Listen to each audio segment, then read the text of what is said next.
Hello everyone, welcome to Making a Legacy Film. My name is Hale, I'm the founder of Picturely.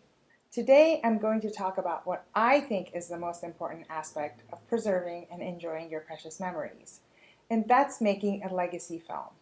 I know this sounds daunting, but believe me, you can do it. I'll be walking you through all the steps and showing you the tools you need to make your own.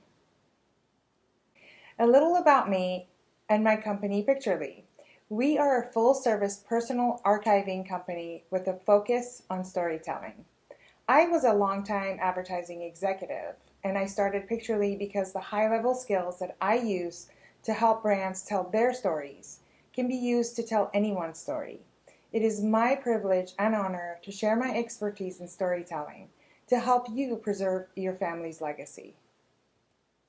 Every person in our life has a story to tell. The trick is sitting down with your loved ones to capture their stories before it's too late. And why not record them so you can have them forever?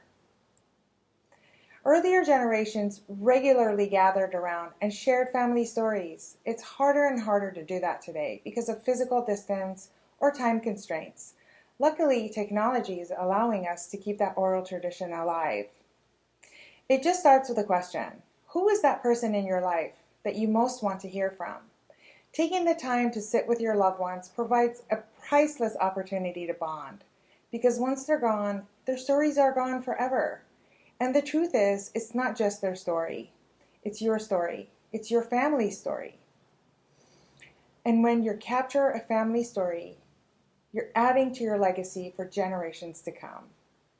Okay, now let's get into the details of how to get this done. When I say doing a legacy film, I'm not talking about the Titanic. I'm talking about documenting someone's story. Here's what you will need to do that. First, decide on who and how many people you want to talk to. Making a legacy film just requires an inquisitive attitude about your loved one's stories. You're there to listen. Don't assume you already know their story. So approach every conversation with that in mind. We've all watched documentary films, and part of what makes them great are the archival photos and videos. And now that you have your own collection, or hopefully have your own collection preserved, you can use those photos to prompt your questions. You'll also be able to put them in your film to bring your loved one's stories to life. As for technology, you'll need a smartphone, or 2 or 3, and I'll explain why later. You'll also need editing software. All Mac computers come with iMovie, and PCs come with Video Editor, which is part of Microsoft Photos. If you haven't edited before, there's a little bit of a learning curve with these programs. So maybe ask a teenager in your house to help you, or you can hire a company like us to finish your film for you. And lastly, you will need 2 external hard drives. You'll need to download and store your content for editing on one and use the other as backup. Here's how to prepare for the shoot. Let's start with your questions. Prepare them ahead of time and approach them as if you don't know anything about your loved one's life. Think about their life's themes: childhood, education, maybe marriage, family, children, military, religion, accomplishments, and hobbies. Add to the themes as you see fit.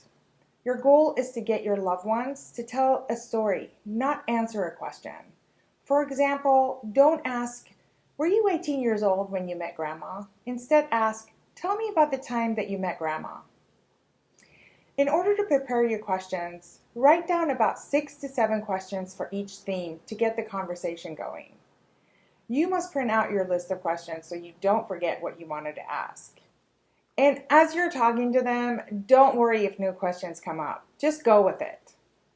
You can also use photos to start a conversation. Before the interview, identify some photos that are intriguing, memorable, or significant. Pick out a photo where they're doing something that seems out of character, or an exotic location that you had no idea they've been to, or they're standing with someone you don't know. Decide whether you want to share your questions with your loved ones ahead of time. Everyone responds to interviewing differently. Some people are not great on the spot, and they will do better if they can think about the answers ahead of time. Others thrive on spontaneity, so just go with it. As for covering hard topics such as loss, illness, financial troubles, or traumatic events. You need to make a choice in advance whether you want to tell those stories and capture the feelings behind them. I don't recommend springing these kind of questions on your loved ones, so definitely consult with them ahead of time to make sure they're okay talking about difficult subjects.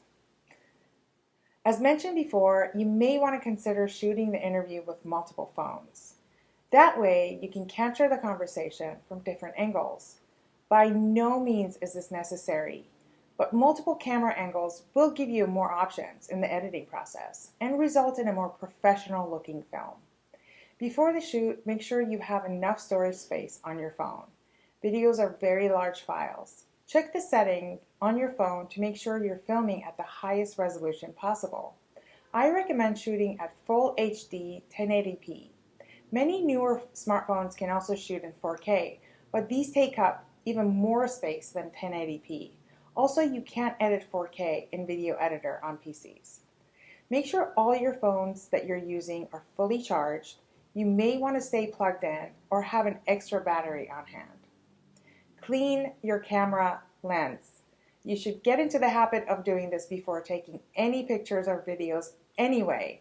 The slightest fingerprint or even lint on the lens will make the picture blurry. You're not going to want to hold the camera either while you're asking the questions. Your arm is going to get tired and the picture is going to come out shaky. You can make a DIY stand with books on a table, or you can purchase a smartphone tripod for around 20 bucks. As for sound, the microphones in newer smartphones are pretty good, especially given the proximity that you'll be shooting your family member. But if you want to get fancy, there are plenty of options for external mics that attach to the phone, and Google will be your best friend on this one. On the day of the shoot, find a quiet place to interview your loved one, preferably in a room away from the street. Plan ahead to make sure you're not there on a gardening day. If there's a dog in the house, give it a bone to keep it quiet, and send the kids to go play at a friend's house. Put your loved one in a comfy chair or sofa. Your interview may last a while, so make sure it's not too hot or cold in the room, and definitely have a glass of water handy. You want to schedule the shoot at a time of day that's best for them. For most people, especially the elderly and children, mornings are the best. Make sure they're not sitting in the front of a window or a bright light. Otherwise, they'll end up in a silhouette, as shown here. No matter where they're sitting, you will need to put a table or floor lamp to the left or right of them, approximately 6 feet, so it's outside of the camera frame. You do want to cast a light on their face. Though you could use natural lighting, as in the example below, the light levels will change during the course of your interview, so use a lamp to keep lighting consistent. And as always, shoot horizontal. Always, always. If you're only using one camera, we'll call this a main camera. Place it eye level in front of your loved one. As you can see in the photo on the left, I made a DIY stand of books for my main camera. If you're using additional cameras, place them on either side the main camera.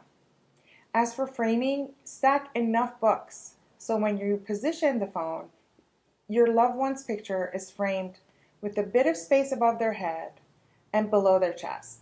The gift below on the right is properly framed for an interview. Finally, make sure to record a test video to check your lighting, framing, and sound before you begin.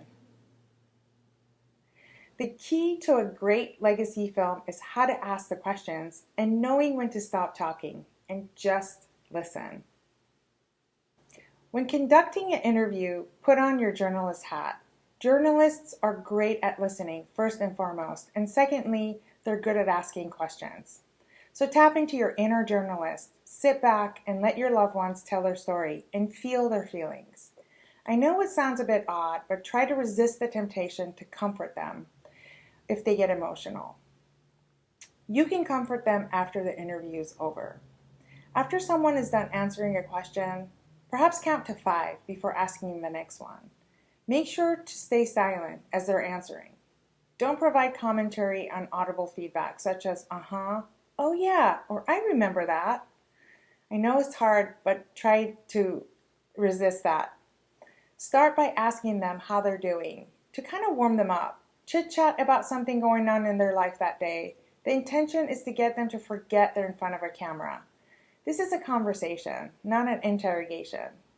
Some people can't tell a story from beginning to end. In that case, it's okay to interject or interrupt them to help them finish their thought. And you'll also know when to redirect the question. And don't be in such a rush to ask your prepared questions. Sometimes you'll need to follow up on the juicy tidbits they just dropped on you. They may be casually telling you a story you've heard a million times, but there may be something in there that you've never heard before, like your grandfather having lunch with JFK. So make space to allow for follow-up questions.